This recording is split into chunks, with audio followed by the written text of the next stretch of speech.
কাল আমরা চলন গমন পর্যন্ত পড়েছিলাম।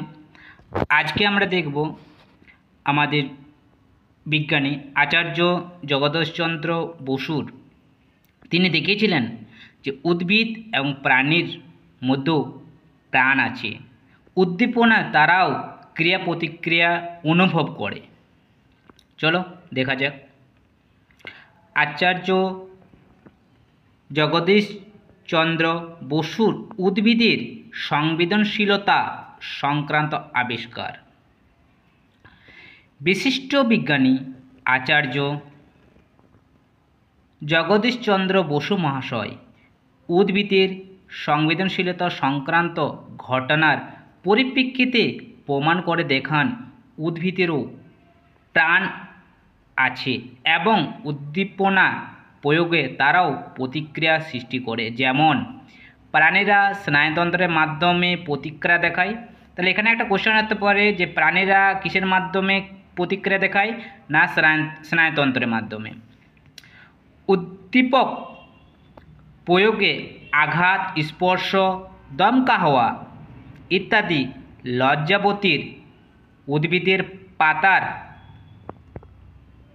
পত্রগুলো বুতে যায়, কারণ পত্রগুলো উদ্দীপিত হলে উদ্দীপনার পত্রবিন্দের গোড়ার কোষে পরীক্ষিত হয় এবং পত্রমূলের উপাদান কোষ থেকে জল অন্য কোষে স্থানান্তরিত হওয়ায় কোষগুলি রসস্ফীত পরিবর্তন ঘটে, ফলে পত্রগুলি নুয়ে পড়ে। উদ্দীপকের প্রভাব মুক্ত হলে আবার পূর্ব অবস্থায় ফিরে আসে। ফিরে আসার সময় উদ্দীপকের তীব্রতার উপর নির্ভর করে। অনুরূপ কোষের রসস্ফীত তারতম্য দরুন বনচালাড়ের পাতার টিপ ফলকের পার্শ্ব পত্রক দুটি পর্যায়ক্রমে ওঠানামা করে। আচার্য জগদীশচন্দ্র বসু মহাশয় রেসোনেন্ট রেকর্ডার, ইলেকট্রিক প্রব, ক্রেস্টোগ্রাফ প্রভৃতি যন্ত্রের সাহায্য উদ্দীপক প্রয়োগে উদ্ভিদের প্রতিক্রিয়া দেখান।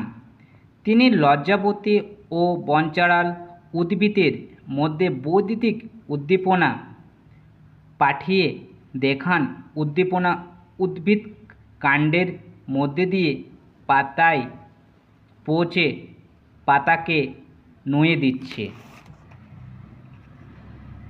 বা বনচাঁড়ালের পাতার সংস্পর্শ চলন ঘটাচ্ছে। স্পন্দন মুক্ত অবস্থায় বনচাঁড়ের পত্রবিন্দ কেটে দিলে স্পন্দন বন্ধ হয়ে যায়, কিন্তু উপাদানের মাধ্যমে বিদ্যুৎ উদ্দীপনা প্রয়োগ করলে আবার স্পন্দন ঘটে। এবারে আমরা দেখব উদ্ভিদের চলন। উদ্ভিদদেহের উদ্দীপনায় সাড়া প্রদানের একটা ধরন হলো চলন। কতিপয় নিম্ন শ্রেণীর উদ্ভিদ ক্রাইমেডোমোনাস, ভলভক্স, ডায়াটম প্রভৃতি ছাড়া বেশিরভাগ উদ্ভিদের কোনো গমন অঙ্গ থাকে না। তাহলে এখানে কোশ্চেন আসতে পারে যে এমন একটা উদ্ভিদের নাম বলো যাদের গমন অঙ্গ দেখা যায়, তখন কিন্তু ক্রাইমেডোমোনাস, ভলভক্স মনে রাখতে হবে। মাটির সঙ্গে সংলগ্ন থাকা বলে উদ্ভিদের গমন সম্ভব হয় না, কিন্তু জৈবিক প্রয়োজনে উদ্দীপকের উপস্থিতি অথবা অনুপস্থিতিতে নির্দিষ্ট স্থানে সংলগ্ন থেকে আভ্যন্তরীণভাবে অঙ্গ সঞ্চালনের সক্ষম হয়। এই সঞ্চালনকে বক্রতাজনিত সঞ্চালন বা বক্র সঞ্চালন বলে। মানে উদ্ভিদ যেহেতু মাটির সঙ্গে যুক্ত থাকে, তারা গমন সম্ভব হয় না, কিন্তু জৈবিক প্রয়োজনে উদ্দীপকের প্রভাবে বা উদ্দীপক উপস্থিতিতে তারা নিচে স্থানে থেকে তার অভ্যন্তরীণ অঙ্গকে সঞ্চালিত করে। এই সঞ্চালনকে বক্রাত্মজনিত সঞ্চালন বা বক্র সঞ্চালন বলে থাকি। উদ্ভিদ চলনের প্রকারভেদ। উদ্ভিদের চলনকে প্রধানত 3 ভাগে ভাগ করা যায়। একটা হচ্ছে ন্যাস্টিক চলন, ট্র্যাপিক চলন,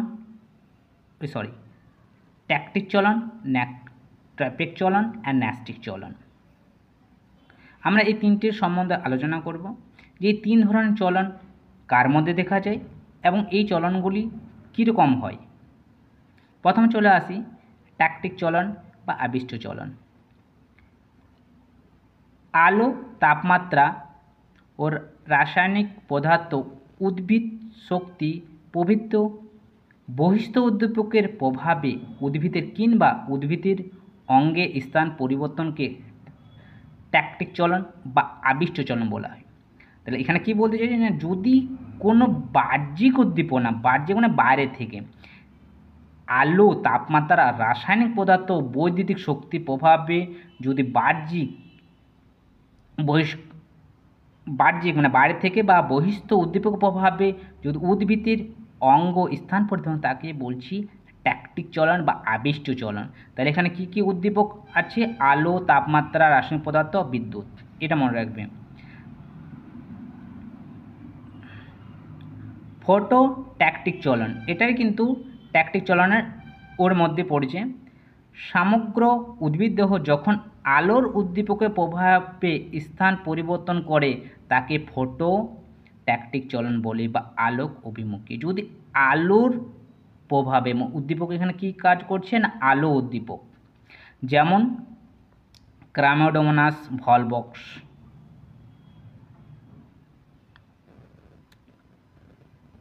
তারপর এখানে আছে কি আছে, কেমোট্যাকটিক চলন।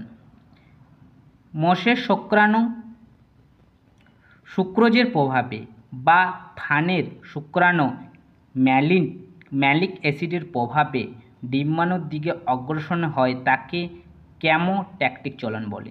দেখো, চলন মানে হচ্ছে কি না, কোনো উদ্দীপকের প্রভাবে, সেটা হতে পারে আলো, সেটা হতে পারে যে কোনো বাহ্যিক বা বহিস্থ উদ্দীপক প্রভাবে যদি উদ্ভিদ নিজের অঙ্গ প্রত্যঙ্গকে এক জায়গা থেকে যদি সঞ্চারিত করে, তো সেটাকে আমরা চলন বলি।